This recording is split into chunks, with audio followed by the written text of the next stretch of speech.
So the war in Ukraine is the most substantial challenge to the established order in Europe since the end of the Cold War. And it challenges the double hegemony of NATO and the European Union. So with respects to NATO, the war is really targeting sort of the ability of sovereign states to make decisions about their future with regard to military alliances.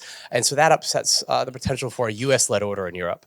With respect to the European Union, the war in Ukraine really is about revolutionary contagion, right? It's about Ukraine's desire to join the European Union, to become more European through initially that accession agreement. And that's what really triggered Putin to respond, because moving Ukraine into the European Union sort of repudiates notions of great power, right? And it equalizes Russia vis-a-vis other countries in its near abroad. And so for Putin, that's not acceptable.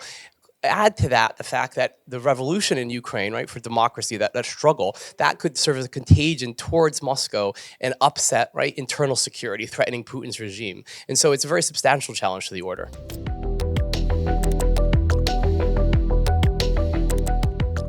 European Union and European integration was greatly facilitated by the presence of NATO throughout the Cold War. It allowed European countries to not worry so much about their neighbors and worry about the security dilemma and focus on European integration.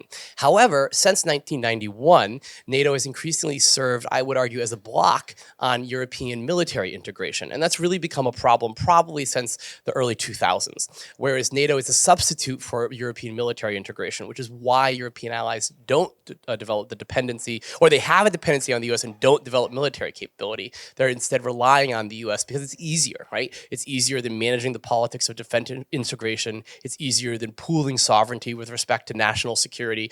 And so therefore the default is to rely on NATO and the US. And so I think we really need to work out that relationship better going forward, increasing responsibility for the EU in this area as a partner to NATO, right? Rather than NATO substituting EU capacity.